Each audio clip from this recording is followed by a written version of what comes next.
Hello everyone, it's Grammy Antonia. I hope everyone's doing better than I'm doing. But I'm not counting on it because I know we're all going through this insane world we're living in. I'm on my way to Murphy to go to Lowe's. My youngest daughter brought me up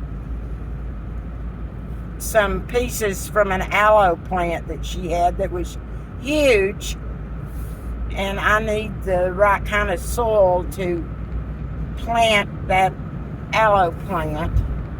Probably not going to be able to use it all because I'm trying to cut down on big plants that I have to move, from the house to the porch in the warm weather, and then in the cold weather I have to move them from the porch to the house, and our house is so little I really don't have room for them anyway.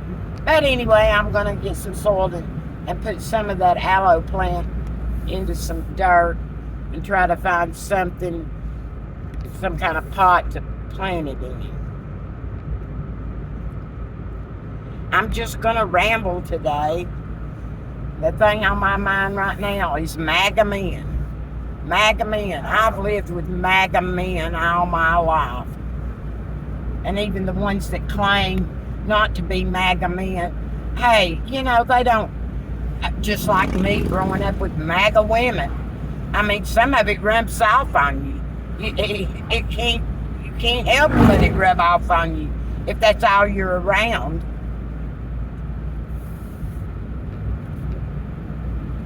But anyway, MAGA men.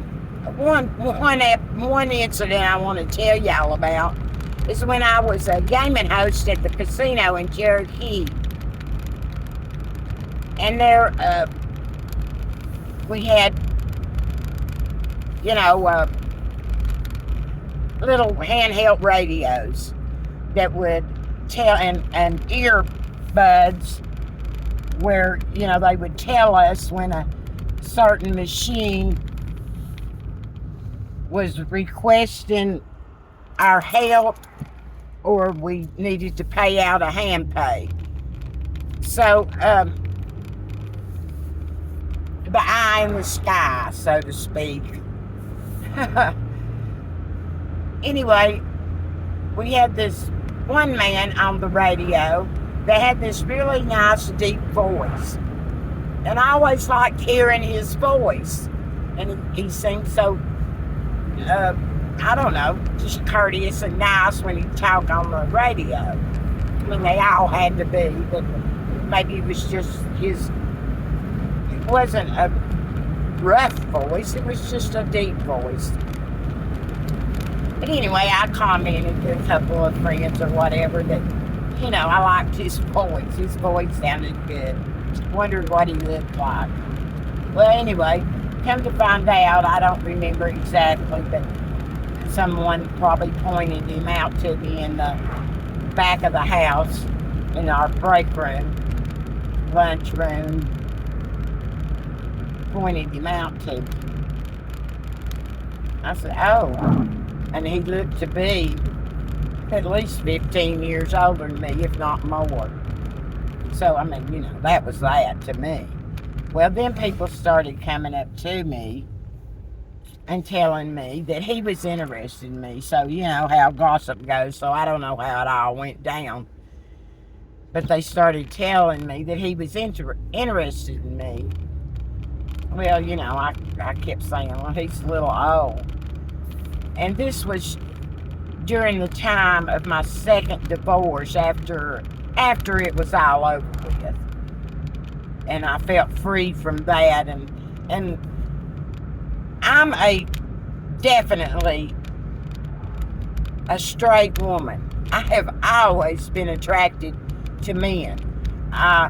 Of course, I've always liked to have girlfriends, women friends, but these are MAGA women.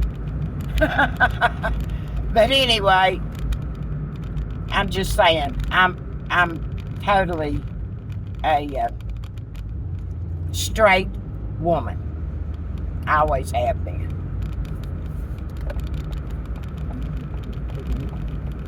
So I've got to stop here at the drugstore, so I'm going to pause it for just a minute. Well, there's a line, so I'm going to have to sit here for a minute, so I'll go ahead and talk.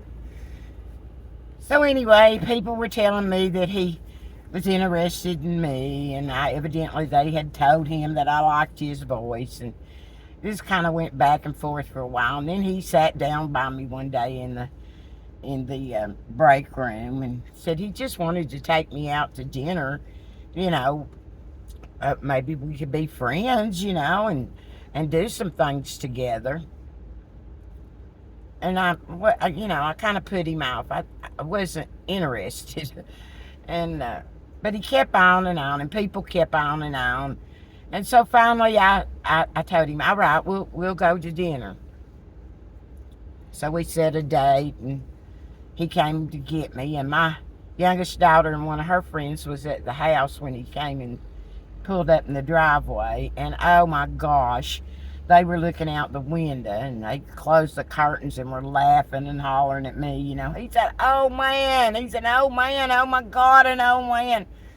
I said, I told y'all he was older than me. I said, we're going out to dinner. I said, that's it. So, I went ahead and we went to dinner.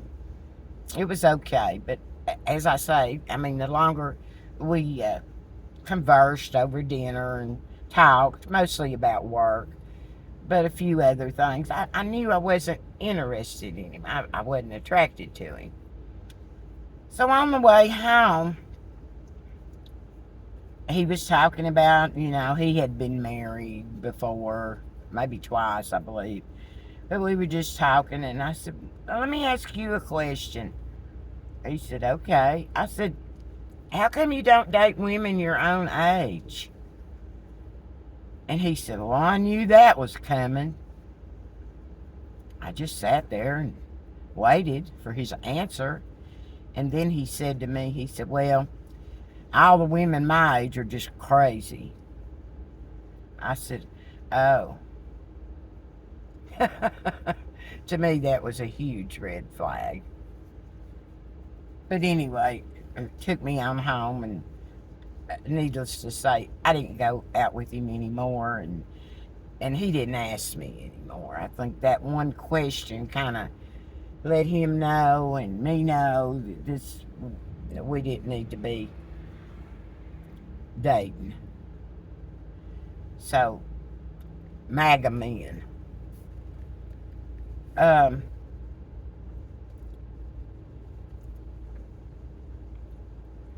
Another thing about MAGA men, like I say,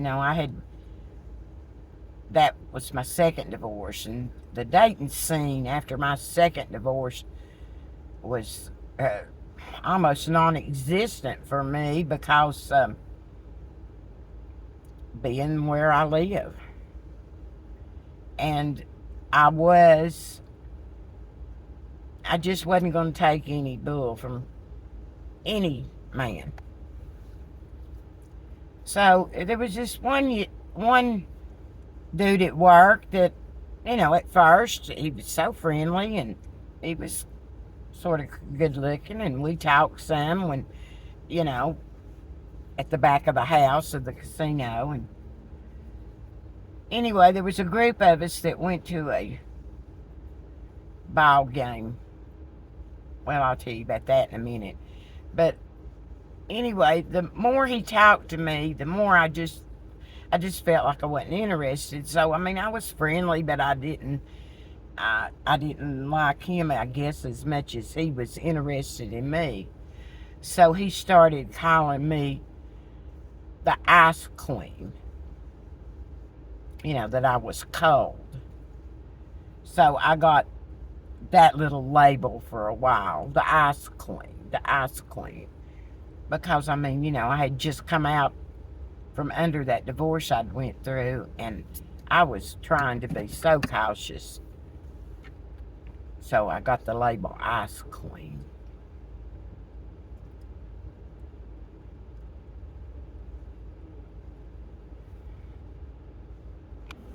Well, I've come through the line, at the pharmacy, and just as I got to the window, she put up a poster on the window that there's no pharmacists on duty, so they can't refill subscriptions or pick up.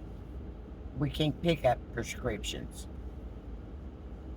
They called me this morning about 2 prescriptions. Did I need them refilled? Which I was going to do that today.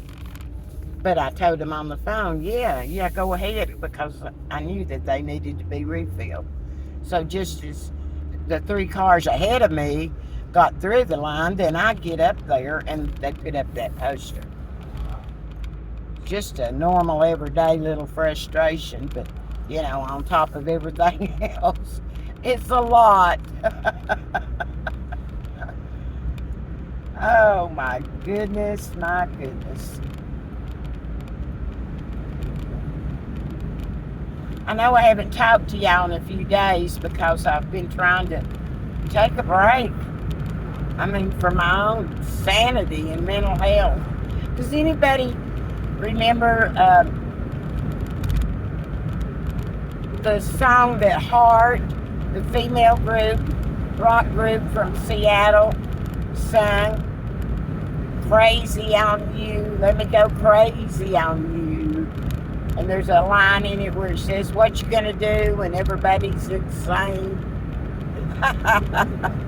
I keep thinking about that. What you gonna do when everybody's insane?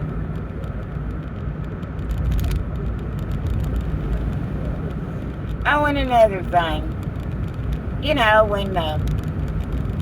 I'd be any group of people, another couple or 2 or 3 other people, we'd just be talking, and I don't know, I'd just be expressing things like everybody else, and I'd be accused of male bashing. And you just male bash. You're a male basher. I would always say, no, I'm not. Because I wasn't. Like I say, I'm a straight woman. I've always been attracted to men. But, not supposed to say anything about them, or you're a male basher. And like I said earlier about the MAGA women, I mean, they'll say things like, oh, well, it's a man's world. It's just the way it is. Or, oh, well, just go to church, honey. Just hang in there. It'll be all right. I mean, you can't talk to them. They just insist on it being the way it is.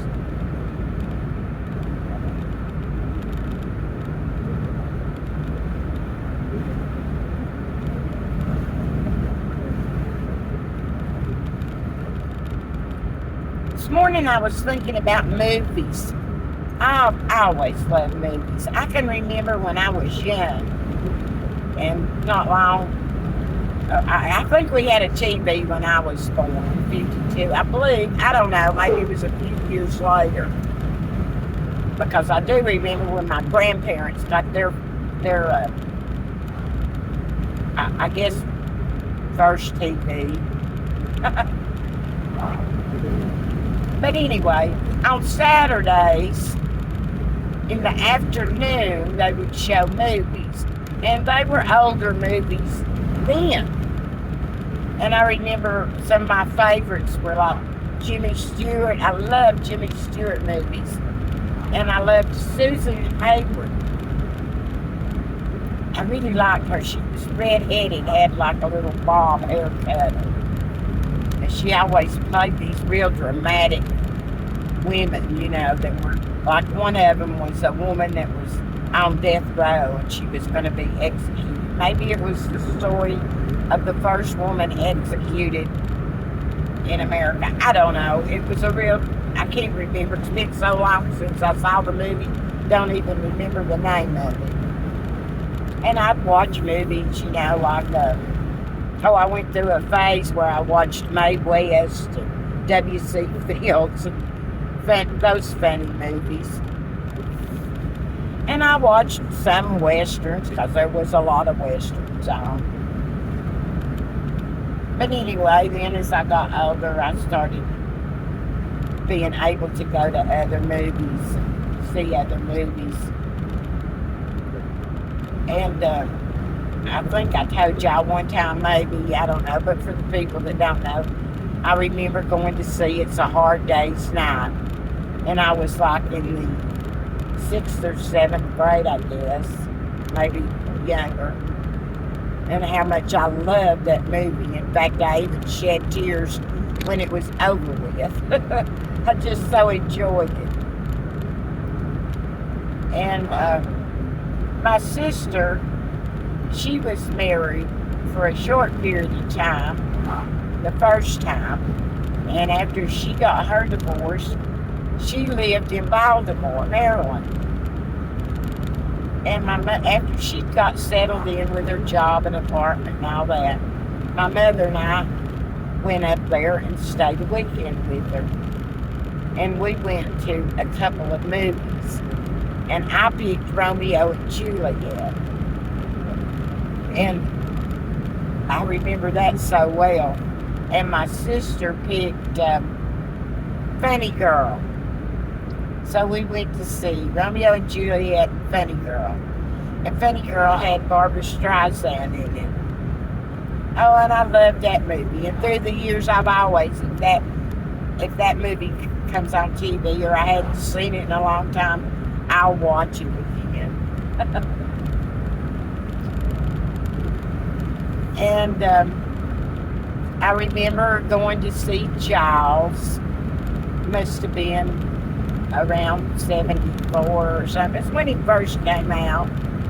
And my first cousin, Randy, from Washington State, was staying with me and my first husband for a while. And so him and I went to see Jaws. I remember after that, we lived there in Gastonia, right outside of Charlotte.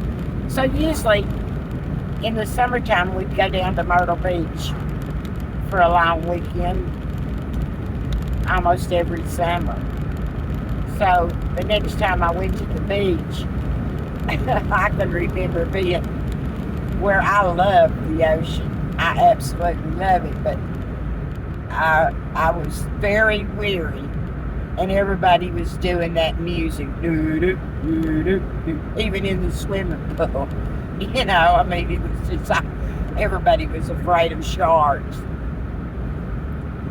But that's another movie. I'll watch it over and over. I remember seeing Rocky, the first Rocky movie, and I saw it in Charlotte, and they had that surround sound. First time I'd been to a movie with surround sound, and the fights, and it was just like you were sitting right there. And I can remember how I thought that was, wow, that was really something. Enjoyed that. I can remember when HBO first came on TV, and my sister and my brother-in-law, we would sit and watch Richard Pryor on HBO. Oh my gosh, we would laugh so hard. He was so funny. We loved Richard Pryor. Trying to think of movies, other things. I'm going to pause it while I think. Oh, here's one. A Star is Born. The first one, or, the one that I remember in my time, was with Barbara Streisand and Chris Christopherson. And I really liked that movie. And Barbara Streisand had that long, curly hair. And after that movie, and my hair's wavy, but not real curly. But after that movie, I couldn't think of anything else but wanting to get my hair curly like that. So I went and got my hair done like that. And I wore it like that for quite a few years. And I loved it. I absolutely loved it. And my father-in-law at the time, the one that was a preacher, when he first saw my hair, he said to me, he said, you know, you look like you stuck your hand in a light socket. Thank you. That's like my second father-in-law telling me that after I named my daughter Charity, and he said, I don't know why you should just name her Welfare.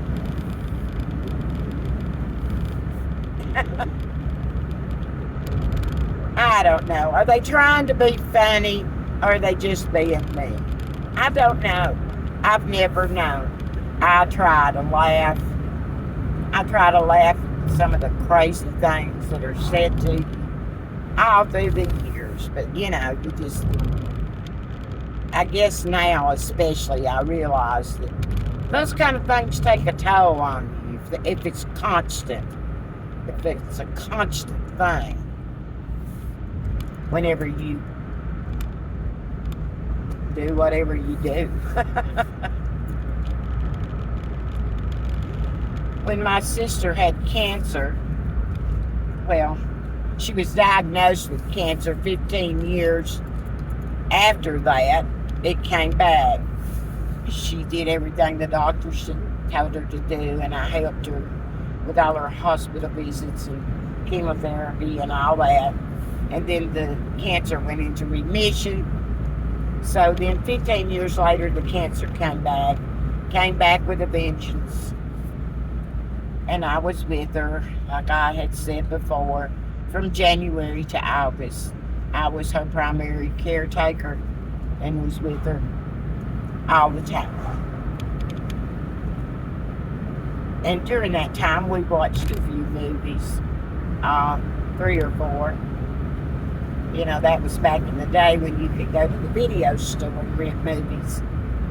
And but the one movie I remember us watching was Bridges of Madison County.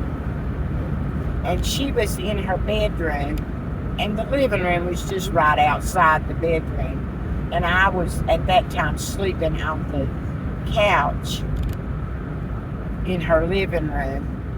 And she was watching it on her TV, and I was watching it on the TV in the living room. And we were conversing back and forth.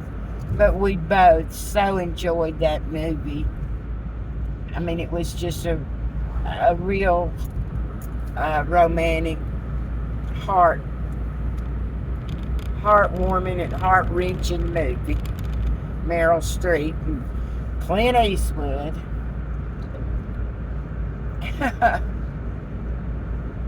And I want to say right here, since I mentioned cancer, and then my dad died of lung cancer in '88, that it was very sad to hear that Joe Biden has cancer. After all he's been through in his life. And the, I'm going to say MAGAs. I want to say MAGA men, but I'm sure there's MAGA women. I just hadn't seen any. How they're, even though he's had the diagnosis of cancer, they're still going on about everything's Joe Biden's fault. I am sick of the MAGAs. They have no compassion for anybody. And the storms that have just caused all the devastation in Kentucky. And no FEMA. No FEMA, anybody. You know, MAGAs were complaining about FEMA not doing enough for them. Then I saw a short video this morning of this girl talking about, I mean, just an average looking girl, looked to be probably in her later 30s or something, and she was talking about she didn't understand why people wouldn't want to not pay taxes. She could understand if we didn't like Donald Trump, But why in the world would we be against not paying taxes? I just sit there and watch that, and I thought, there's really not words to describe how you feel when you see somebody so ignorant who's trying to tell you that you're ignorant. Oh, if we don't have any taxes, then we'll have more money. Who wouldn't want more money? I don't guess you want public schools. I don't guess you want roads. I don't guess you want airports. I don't guess you want research on diseases like cancer or anything else. I don't guess you want organizations, services in our government that help with the climate change, which is real. You probably don't even think it's real. That's how intelligent you are. Anyway, I'm not going to go on and on about her. It just stuns me, some of the things that come out of these people's mouth. And they want to put me down or try to gaslight me all my life and tell me that I'm wrong the way I think. And going on and on about Taylor Swift is about, now they're talking about wanting to arrest Beyonce and Oprah and Bruce Springsteen. And my gosh, I don't hear people on our side saying, well, let's arrest Carrie Underwood or some of the country singers who I like. And a lot of people on our side like. Oh, but, maybe they didn't come out and endorse Donald Trump. They're citizens just like us. They have that right to speak about who they endorse. And my whole attitude on it is they're just so jealous. Mama used to call it the green-eyed monster. Well, anymore, it's the orange-faced monster. Just jealous. Jealous, jealous, jealous. And cruel. Oh, here I go on a rant again. I'm going to pause it.